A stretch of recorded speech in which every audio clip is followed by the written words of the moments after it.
that war in space shifted over to Earth just before the tanks rolled into Ukraine. So 50 days before, on January 6th, 7th, 2020, somebody cut the most sophisticated, most powerful and fastest internet connection in the world, which happens to be located inside the Arctic Circle in a tiny little island called Svalbard, which has a complicated history. So something more than 43 nations have a right to be there, but nominally it's Norway. And everybody's like, well, who cares? I mean, it's an island in the middle of nowhere. Well, virtually every high altitude satellite, whether military or commercial, connects to Earth at Svalbard.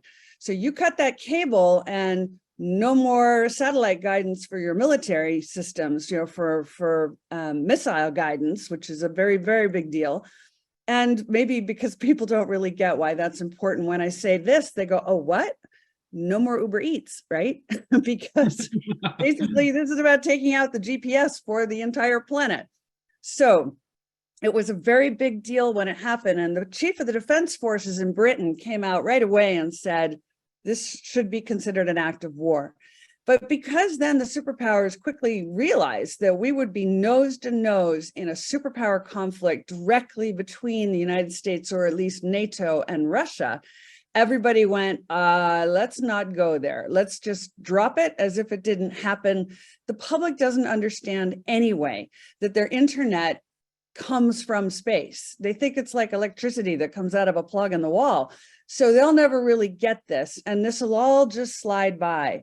But what's actually happened is since that time, we've really been in internet cable warfare globally, particularly the subsea cables. And many of the big ones, the public, again, doesn't know much about, like the Marseille cable, which connects the United States, Europe, the Middle East, and Asia.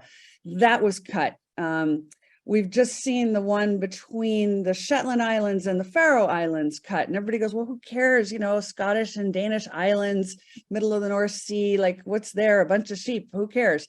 But actually, this is our primary location for tracking Russian submarines coming into the Atlantic, particularly tracking which ones are loaded with nuclear weapons at a time when the leader of Russia keeps saying, I want to use these nuclear weapons. So this is what I mean, that we're already in World War III. Events are occurring of this magnitude. And maybe this is what modern warfare is going to look like and should look like.